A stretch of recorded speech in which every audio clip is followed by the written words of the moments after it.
আমি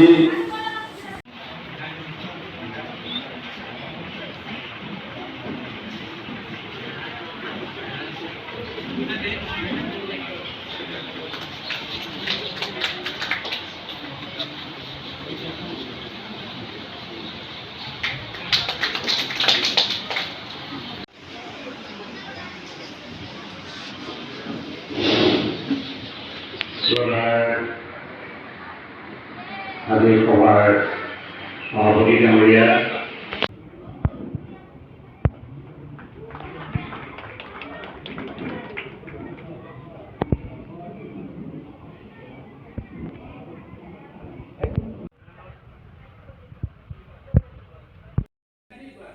আমি এটা আহঁতগুৰি আঞ্চলিক পদদল শাখা খাদ্য সভাই আমি এটা চিন্তাধাৰা কৰিলোঁ যে আমাৰ শিক্ষাগুৰুসকলক আমাৰ আহঁতগুৰি গাঁও পঞ্চায়ত এলেকাৰ অন্তৰ্গত শিক্ষাগুৰুসকলক আমি একঠাই কৰি এটি সম্বৰ্ধনা জনাব বিচাৰোঁ।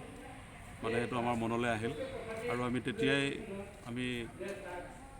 চিন্তাটো কৰি আমি আগবাঢ়িলোঁ কৰ্মত আৰু সেয়ে আজি আমি সভাখন আজি আহঁতগুৰি লক্ষ্মীনাথ বেজবৰুৱা মাধ্যমিক বিদ্যালয়তে অনুষ্ঠিত কৰিলোঁ। সকলো শিক্ষাগুৰু আহিছে, কৰ্মৰত আৰু অৱসৰপ্ৰাপ্ত সকলোৱে আহিছে। সকলো আহিল, আমি ভাল পালোঁ, আমাক উৎসাহ দিলে, উদ্দীপনা যোগালে। আমি তেখেতসকলক আজি সম্বৰ্ধনা জনালোঁ আৰু অনুষ্ঠানটো বহুত ভাল লাগিছে। আজি এই শিক্ষাগুৰু সম্বৰ্ধনা অনুষ্ঠানটো আজি আমি উদযাপন কৰিবলৈ পাই আহঁতগুৰি আঞ্চলিক পদদল শাখা খাদ্য সভাই বহুত ধন্য মানিছোঁ।